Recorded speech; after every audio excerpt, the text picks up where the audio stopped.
Je vous passe la parole à Sol Núñez, qui est postdoc, donc chercheuse, qui a déjà passé sa thèse, qui est maintenant dans une voie de seniorisation pour devenir un chercheur statutaire, qui travaille chez Olivier Lantz, que vous avez entendu tout à l'heure, qui a expliqué dans les détails les plus intimes l'immunité du cancer et le nombre de néoantigènes partagés entre les tumeurs SF3B1. J'espère que vous avez tous noté.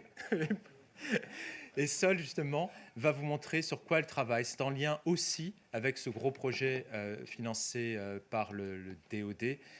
Mais vous allez voir, la présentation est plus orientée sur l'immunité contre le myélome uvéal. Je resterai à côté aussi, d'ailleurs, et on interagira comme ça. Je pourrais te donner des aspects médicaux ou des aspects, on pourra discuter des choses comme ça. Donc j'interromprai peut-être une fois de temps en temps, Sol. Alors bonjour à tous. Je vais vous parler de ce qu'on fait dans les laboratoires d'immunologie clinique, dans les centres de recherche.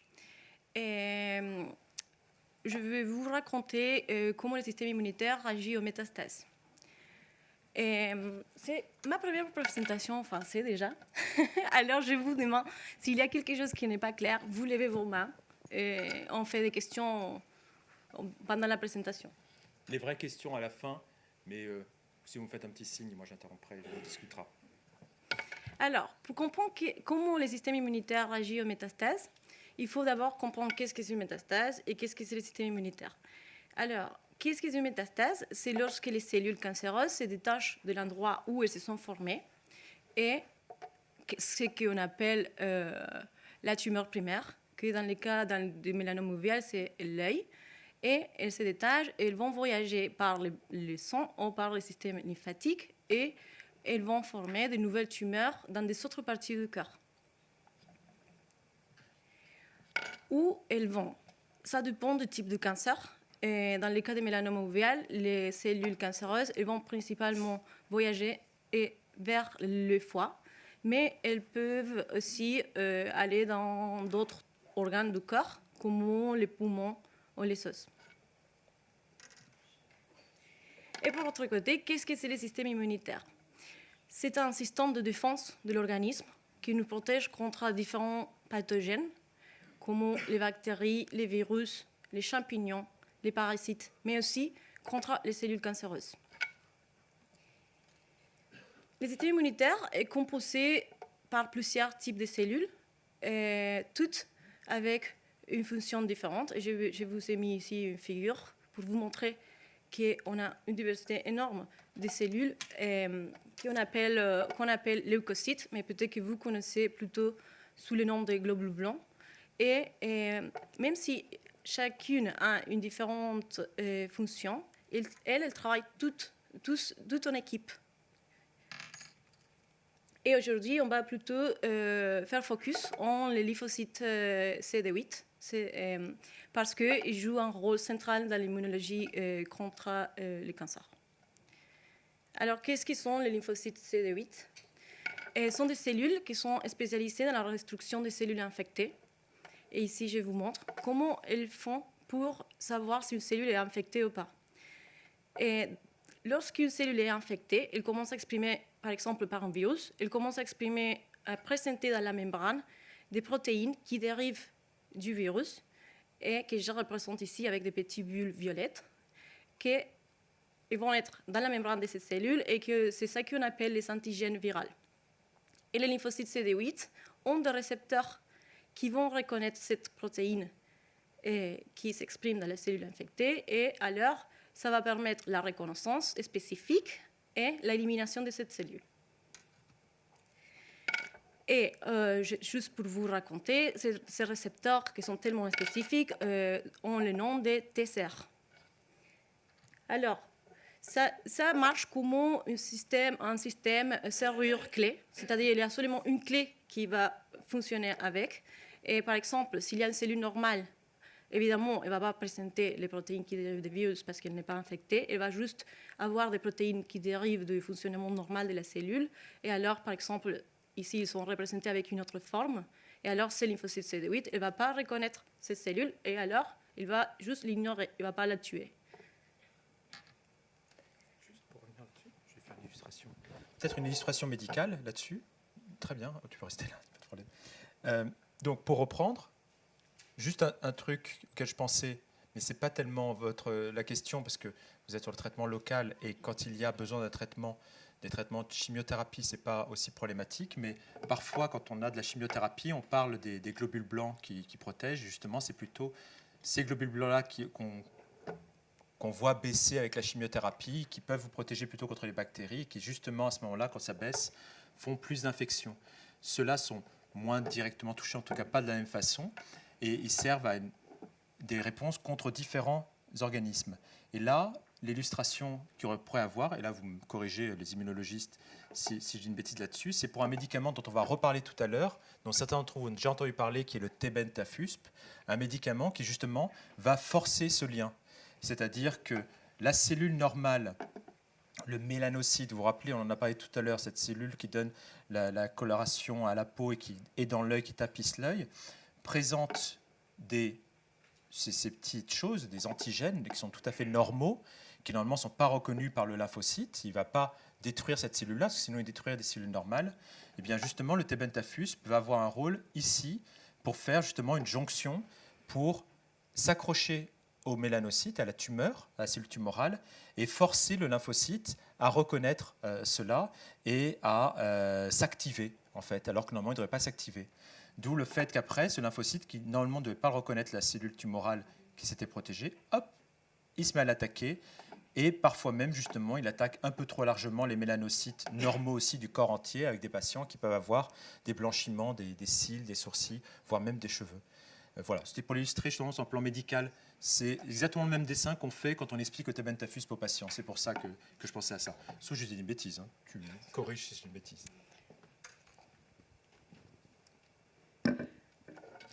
Alors, dans les cas, on a une diversité énorme de lymphocytes T qui vont reconnaître des différents antigènes. Et cette diversité est essentielle pour justement reconnaître une diversité d'antigènes et se défendre contre différentes maladies. Et ce qui nous intéresse aujourd'hui, c'est comment les lymphocytes T réagissent face à cellules tumorales. Les cellules tumorales pourraient être aussi reconnues par les lymphocytes T, par le CD8, par les mêmes mécanismes que je viens d'expliquer, parce que les cellules tumorales vont aussi exprimer des protéines à la membrane, dont je vais parler un peu plus en détail plus tard. Mais ce n'est pas si simple. Il y a plusieurs étapes pour activer un lymphocyte T et pour aller tuer la tumeur. La première, il faut que des autres cellules du système immunitaire capturent l'antigène qui s'exprime dans la tumeur, en ce cas-là, par exemple, métastase hépatique. Et une fois que la cellule dendritique capture les antigènes ici, elle va migrer vers les ganglions lymphatiques où elle va retrouver les lymphocytes T. D'accord ?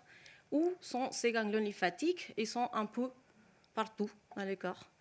Mais la cellule dendritique, elle va migrer plutôt vers les ganglions les plus proches.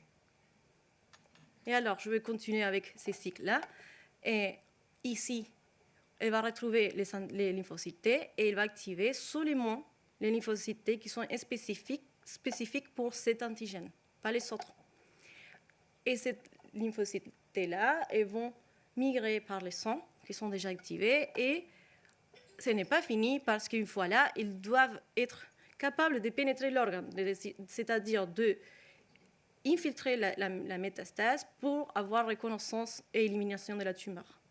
Est-ce que c'est clair jusqu'à ici? Alors, maintenant, je crois qu'on est prêt pour parler un peu plus de ce qu'on fait dans les centres de recherche, les questions qu'on aborde dans notre recherche. La première, c'est nous, on essaye de comprendre s'il y a des cellules CD8 qui peuvent infiltrer la métastase, que ce n'est pas le cas pour toutes les tumeurs. S'ils sont là, s'ils sont capables de reconnaître la tumeur, et comment ils sont, s'ils sont actifs, s'ils sont inhibés, s'ils sont en train de proliférer, ou qu'est-ce qu'ils sont en train de faire.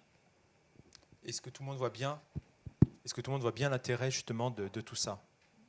C'est-à-dire que là, vraiment, ce que regarde Sol, c'est toute la logique qu'elle vous a montrée, c'est normalement ce qui doit se passer pour vous protéger des métastases.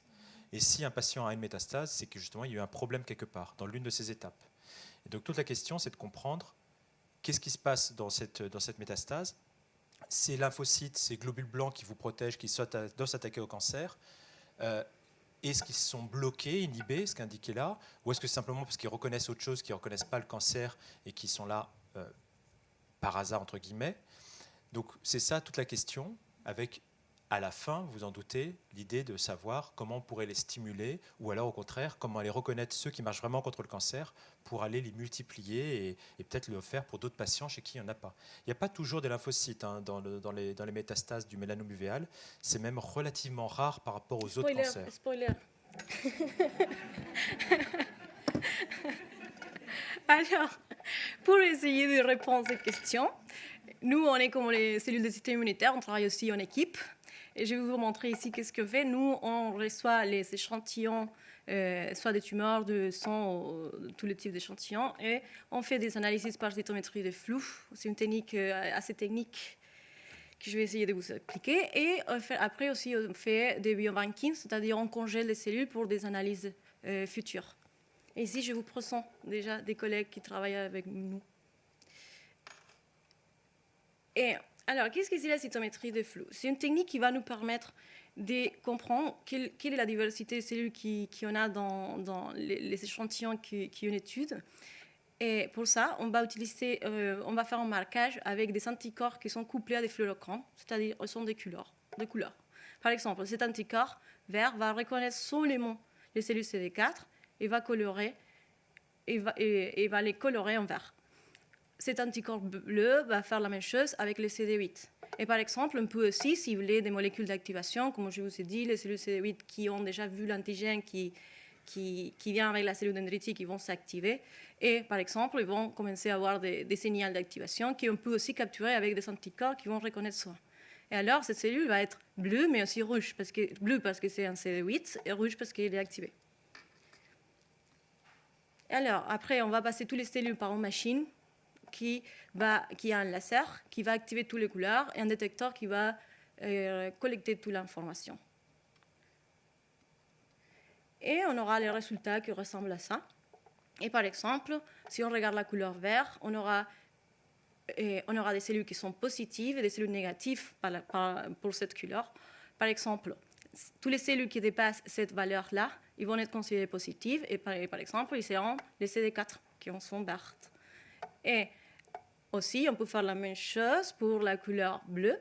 Et on voit qu'il y a des cellules qui sont positives par cette couleur, qui sont les cellules CD8. Et si on veut savoir un peu plus de ces cellules-là, si elles sont activées ou pas, on va sélectionner ces cellules, on va voir dans cet axe-là, l'activation, que c'est la couleur rouge.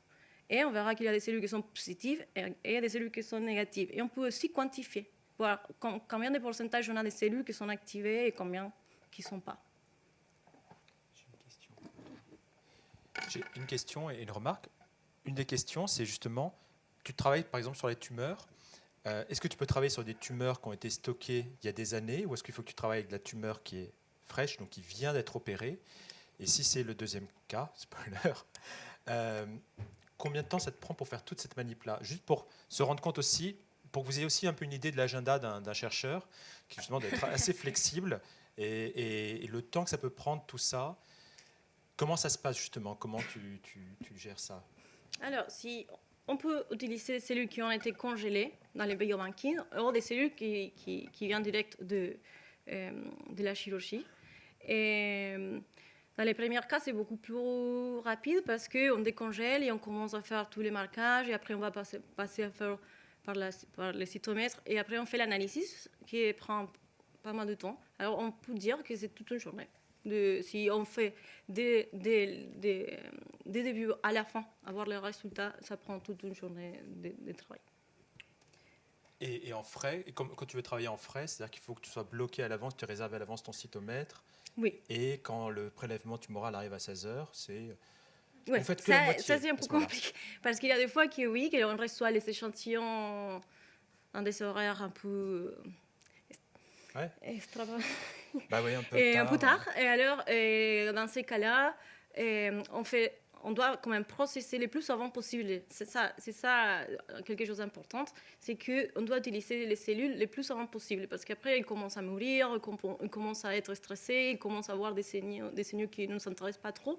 Et pour ça, il faut s'empresser à processer les échantillons le plus avant possible. Et si on n'a pas la possibilité de vraiment analyser les échantillons ces jours-là, il faut les congeler pour les analyser un autre jour. Et une remarque à côté, c'est certains d'entre vous ont de temps en temps des prises de sang. Alors il y a des prises de sang qu'on fait dans le cadre du soin, donc des prises de sang pour le suivi du foie, des reins, ou que sais-je. Des prises de sang dans le cadre du soin aussi pour le suivi de l'ADN tumoral circulant, la présentation l'année dernière. Et parfois dedans, on rajoute avec votre accord un suivi immunomonitoring, peut-être vous avez entendu ces mots-là. Et c'est justement ça, en fait, ça part dans l'équipe avec justement l'équipe qui est cachée là-haut et Sol. C'est ces prélèvements-là qui sont techniqués. Donc parfois, quand on vous dit qu'il est trop tard, qu'on est après 16 heures, c'est pas parce que 16 heures, les gens sont rentrés chez eux, c'est que justement, il y a toute cette technique-là qui peut être un peu compliquée à gérer et tout ce temps-là qui est derrière. Donc c'est cette équipe-là qui s'occupe de ces prélèvements que vous avez eu parfois pour certains d'entre vous. Et alors, ici, je vous montre juste un exemple des vrais résultats qu'on a obtenus en analysant des échantillons de patients. Et on voit, par exemple, ici, on analyse les marqueurs en rouge CD39 et en vert PD1. Ce sont deux marqueurs qui indiquent la reconnaissance de la tumeur. Alors, ce sont des cellules qui sont intéressantes pour nous. Et par exemple, on voit qu'il y a un groupe de patients qui ont des métastases vraiment infiltrées par des cellules qui sont positives pour les deux marqueurs.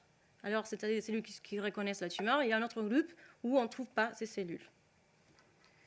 Mais toujours, ce n'est pas si simple. Ça ne suffit pas d'analyser 1, 2, 3 fois. Il faut avoir plusieurs échantillons, c'est-à-dire d'analyser des numéros de patients, quantifier leurs résultats, faire des tests statistiques. Et comme ça, on peut être sûr que ça s'agit bien de schémas répétitifs et pas du hasard. Et comme ça, je vous montre ici, par exemple, on a analysé 13 patients et on voit clairement qu'il y a 2 groupes. Chaque point ici représente un patient. Et ici, je vous montre dans cet axe-là les pourcentages de cellules qui sont CD39 PD1 positifs. Et on voit clairement 2 groupes, des patients qui ont presque 0% de ces cellules-là, des patients qui ont des valeurs de 20 à 80% des cellules dans la tumeur qui expriment ces 2 marqueurs-là. Alors ça, c'est intéressant pour nous. Alors, qu'est-ce qu'on fait si on veut savoir plus en détail les caractéristiques de ces cellules-là? Parce qu'ici, la cytométrie de flux nous permet d'analyser quelques molécules d'intérêt, mais pas des milliards en même temps. Si on veut faire ça, il faut travailler avec une autre technique qu'on fait aussi dans les laboratoires, qui s'appelle séquençage des cellules uniques. Et pour ça, je vais vous raconter d'une façon simple. Et ce qu'on fait, c'est, avec les échantillons qu'on reçoit, on fait des suspensions de cellules et qu'on va passer par une machine qui est similaire au cytomètre que je viens de vous montrer, et pour trier les cellules qui nous intéressent, par exemple le CD8. Pour ça, on va utiliser le même système de couleurs. Et une fois qu'on a trié les cellules qui nous intéressent, on va aller passer les cellules dans une autre machine qui va faire la séquençation de tous les gènes, mais cellule par cellule. Et c'est intéressant parce qu'on aura l'information, par exemple, pour la cellule 1, la 2, la 3, toute l'expression des gènes qu'il y a à ces cellules, chaque cellule, c'est-à-dire tous les profils d'expression de gènes, qui ça va nous donner une idée de la fonction qu'il y a chaque cellule dans cet échantillon. Et comme ça, à la fin, on pourra faire des familles de cellules qui se ressemblent entre elles. Et ce qu'on a fait pour quelques patients déjà, et on voit qu'il y a dans les lymphocytes qui infiltrent une métastase, il y a une grande diversité de cellules qui sont spécifiques et qui ne sont pas spécifiques de la tumeur. C'est-à-dire, par exemple, ces groupes-là sont des cellules qui ne reconnaissent pas la tumeur, qui peut-être qu'ils reconnaissent des virus, on ne sait pas quoi, mais qui sont là quand même. Alors, on ne comprend pas qu'est-ce qu'ils font. Peut-être qu'ils sont juste en train de regarder qu'est-ce qui se passe. Et ici, il y a des cellules qui vont reconnaître la tumeur, mais par exemple, qui sont beaucoup travaillées, alors sont déjà épuisées. Mais aussi, on trouve des cellules, que CD8 spécifiques, qui sont en train de proliférer, c'est-à-dire d'amplifier la réponse. Oui, ben, sans moi, hein. Je trouve que ça a C'est l'air- très bien. Merci. Attends, je vais couper. Je pense que c'est sur Teams.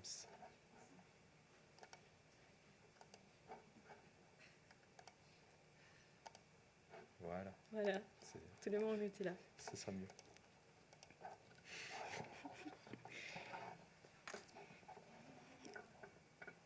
Attends, alors, T'as plus le...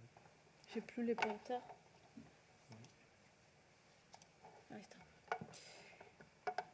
Alors, on a déjà pas mal d'informations maintenant analysées. On voit qu'il y a une diversité énorme de cellules qui ont de différentes fonctions. Mais on peut quand même... Et les CD4, ça sert à quoi alors? Ah, pardon, j'étais en train d'oublier des cellules. Il y a aussi des autres types de lymphocytes. Je me concentre dans cette présentation-là dans les CD8, mais il y a des autres lymphocytes qu'on appelle CD4. Et par exemple, ici, il y a tout un groupe de cellules CD4 qu'on appelle régulatrices. Que ce n'est pas si positif de trouver ça parce que ce sont des cellules qui vont aller calmer la réponse, c'est-à-dire ils vont réguler la réponse négativement.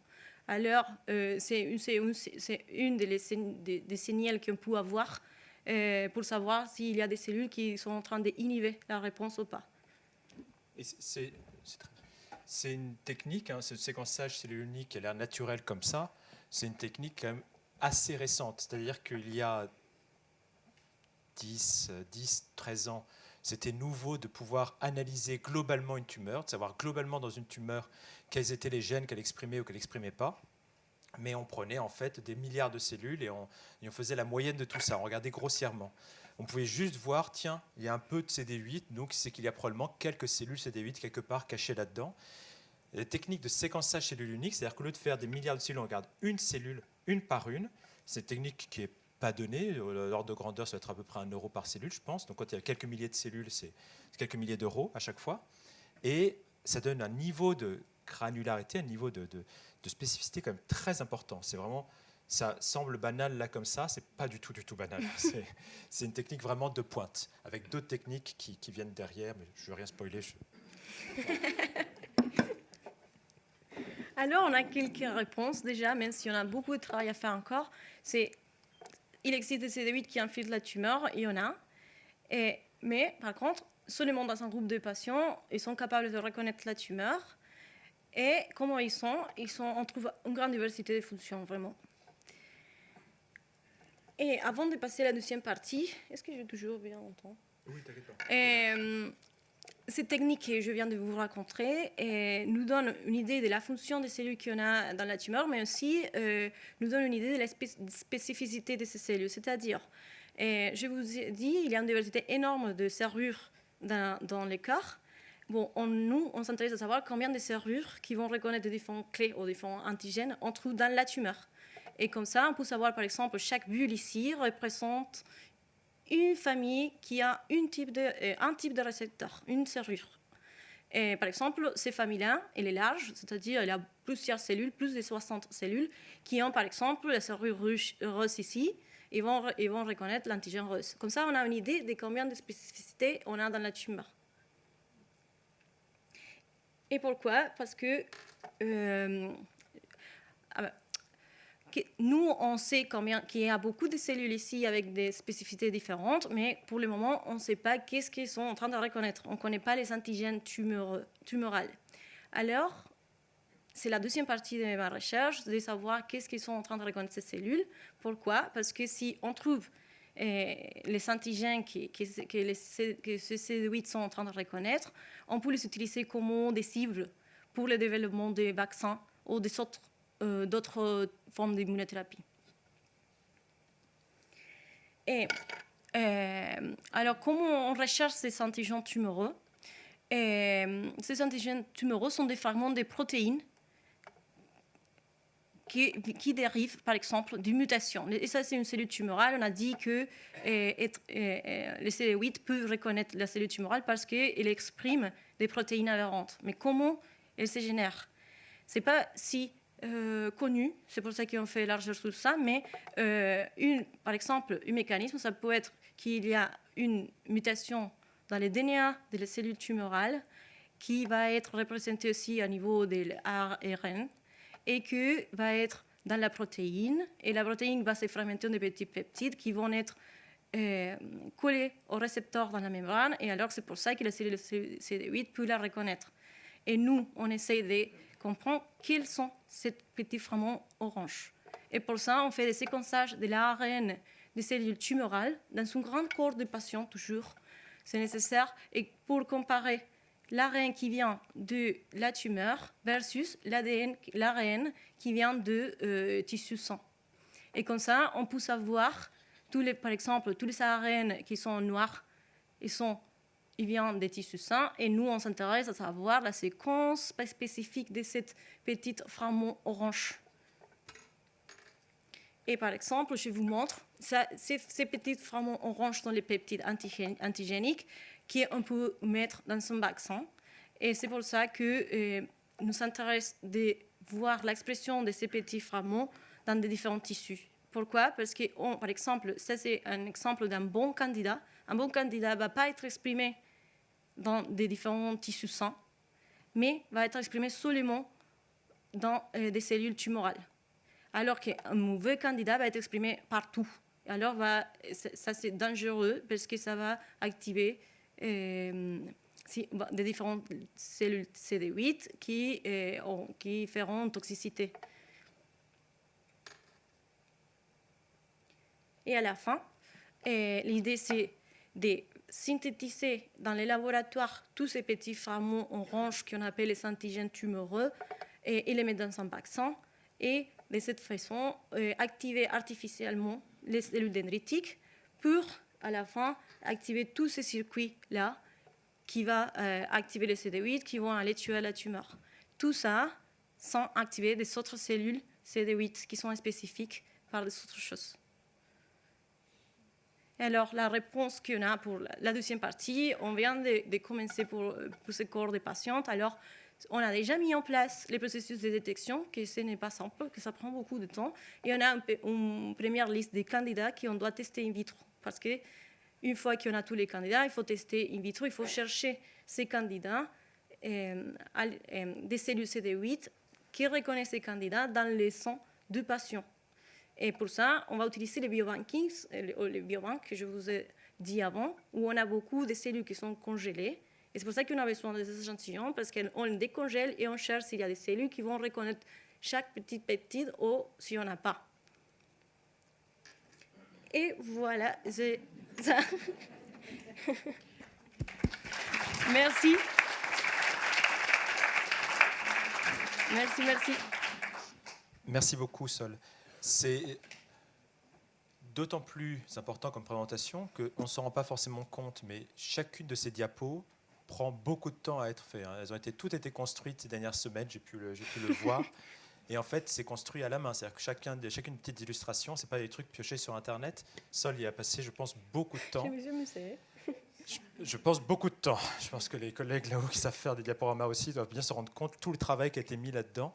Donc c'est vraiment un travail qui a été fait pour vous. Sol aurait pu tout à fait nous répondre. Écoute, j'ai d'autres chats à fouetter que d'aller présenter dans une langue qui n'est pas la mienne et de faire un diaporama qui va me prendre des heures et des heures. Et pourtant, non, elle a spontanément voulu participer et faire ce diaporama. Diaporama en français d'autant plus, parce que la langue au laboratoire, ce n'est pas le français. La langue au laboratoire, c'est l'anglais. C'est comme ça que ça nous permet d'avoir les meilleurs chercheurs du monde entier. C'est parce qu'on discute entre nous en anglais. Donc, on peut avoir des diapos déjà prêtes, mais elles sont en anglais en plus. Donc, tout traduire aussi, c'est un boulot considérable. Il y a des gens qui voulaient applaudir. Vous pouvez réapplaudir si vous voulez. Merci beaucoup. Pendant ce temps-là, on peut afficher des questions s'il y a des questions. Est-ce que le concept est-ce que vous avez suivi tout le parcours depuis comprendre ce qui se passe en termes de réaction au niveau immunitaire chez des patients, et pas forcément que chez des patients chez qui ça marche, pour ensuite développer un vaccin qui pourrait être utilisé plus largement chez tout le monde? Vous avez suivi un petit peu tout ça? D'accord. Bon, merci beaucoup. Donc la première question, pour une tumeur qui aurait été traitée par protonthérapie, elle va libérer des métastases, donc des cellules cancéreuses, pendant combien de temps et combien de temps ça va durer? Manuel?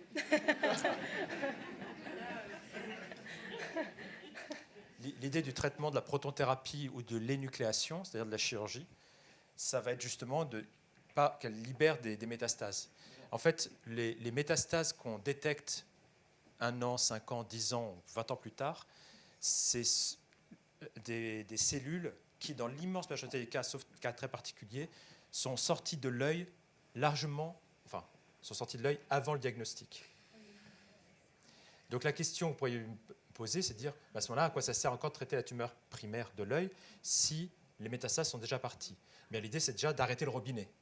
Le système immunitaire marche très bien dans la majorité des cas, et pas que le système immunitaire.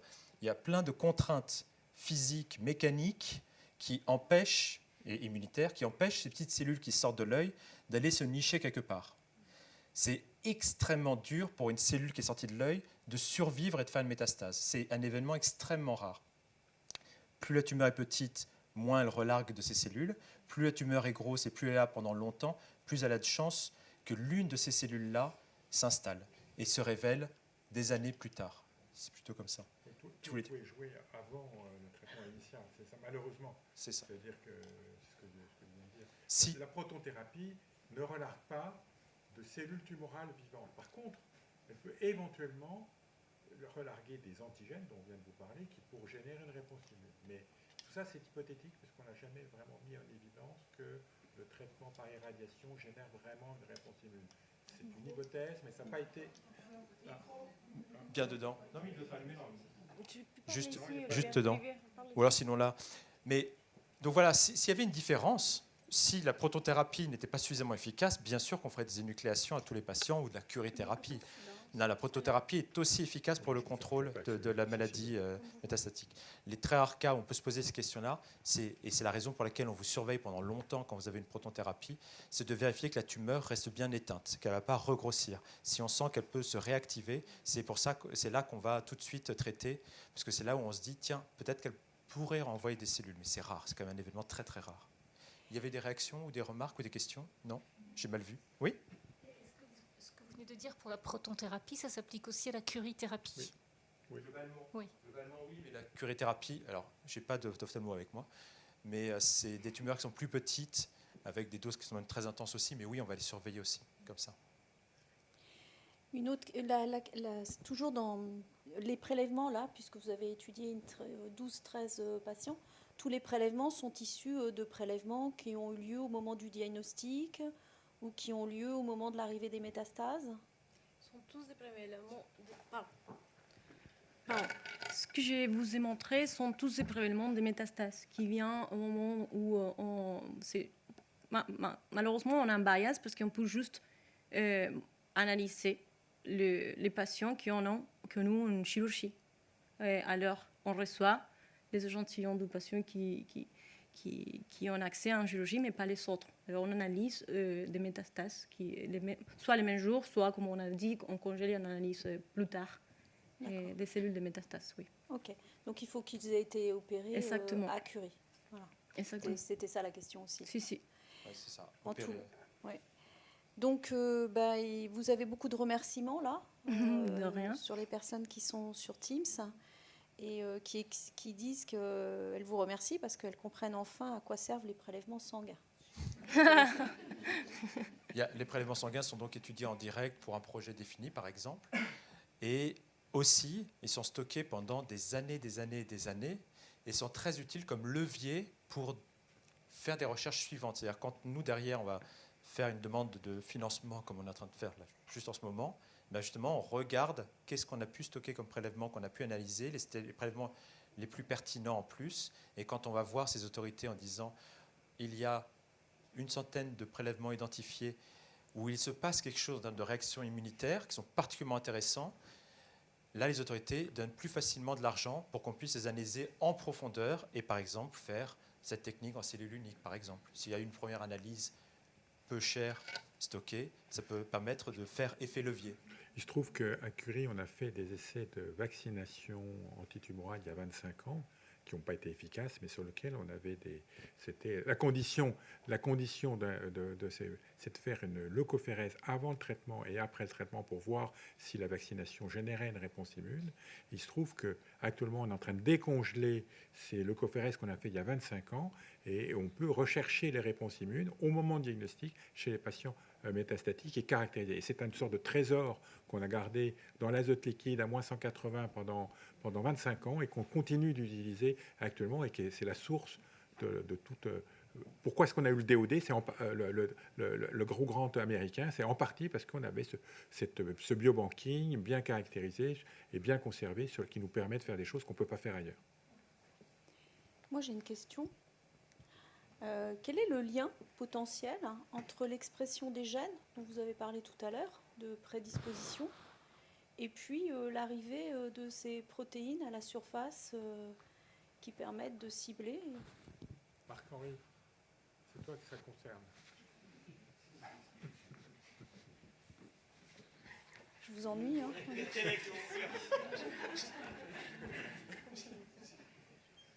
Si vous pourriez répéter la question, parce que je crois qu'il n'était pas très attentif. Ah oui. Tout à l'heure, tous les deux, vous nous avez parlé de BAP1 et de MD, je sais plus, MBD4. Je suis dyslexique quand je m'y mets.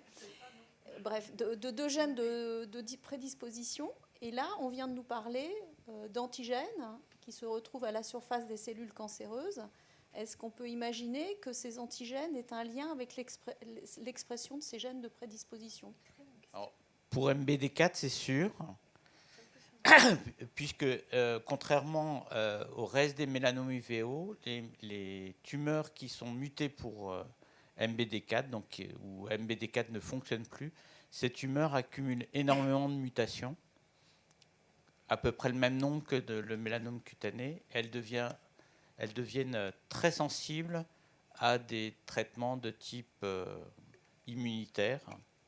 Et c'est un très bon signe, un très bon marqueur de réponse à ces traitements immunitaires. BAP1, non, ce n'est pas le cas. Donc là, ça fait le lien entre les deux présentations, finalement. Et SF3B1, Merci. et SF3B1 Marc-Henri a caractérisé les anomalies au niveau de l'ARN induites par cette mutation ponctuelle. Et nous, on a caractérisé la réponse contre les antigènes produits par cette mutation, induits par ces ARN. Voilà. Donc on fait le lien complètement entre ce que fait Marc-Henri et la partie immunologique. Deux autres questions. Peut-on booster les défenses immunitaires avec des compléments alimentaires tels que Arco Royal ou autres? Bon, voilà. Bah non. Voilà. Excusez-moi. Je l'ai entendu comme ça. Non. Non. Bah, globalement, sur les... Non, parce qu'on dit que le sport aussi booste son système immunitaire. En fait, le problème, c'est que c'est du pragmatisme, de bon sens. Naturellement, on cherche l'astuce, on cherche le secret. On se dit qu'il y a quelque chose de secret qui explique pourquoi est-ce que certaines personnes font des métastases et pas d'autres, qu'il y a un médicament magique, un produit magique. On regarde dans d'autres peuples, justement, la carte de Marc-Henri. Au lieu de regarder de façon génétique, on pourrait regarder en se disant « Ah, bah tiens, il y a peut-être une plante en Afrique qui fait qu'on protège du mélome uvéal. » Donc on peut aussi mal interpréter comme ça. Et je vous dis ça parce que je connais bien ce domaine des compléments alimentaires. Je pourrais en parler toute une après-midi là-dessus. Il n'y a pas de recette secrète. S'il y avait un traitement secret qui empêche les métastases ou qui permet de booster le système immunitaire, croyez bien qu'on serait les premiers à vouloir le promouvoir. Vous pourriez... Il faut mettre les pieds dans le plat. Il y a des visions complotistes qui disent que peut-être que les médecins sont liés à l'industrie pharmaceutique et tout ça. Je vais aller dans l'autre sens en mettant les pieds dans le plat. Non, les médecins ont aussi envie de se promouvoir eux-mêmes. Et si demain, il y a un essai clinique avec le truc Arcorial qui a été signalé là, qui montre que ça marche, le médecin qui a montré ça dans un essai clinique, il va être bien vu, il va faire le tour des congrès, des présentations à la télé, donc il sera tout à fait content. Il s'en fiche de l'industrie, il veut juste présenter, pouvoir dire qu'il a trouvé le traitement pour le mélome uvéal. Donc il n'y a pas de secret caché. Et l'autre face qui n'est pas non plus très réjouissante quand je dis ça à mes patientes, et en particulier non seulement en mélanome, mais en gynéco aussi, c'est encore pire, c'est que c'est la bonne santé globalement qui peut aider.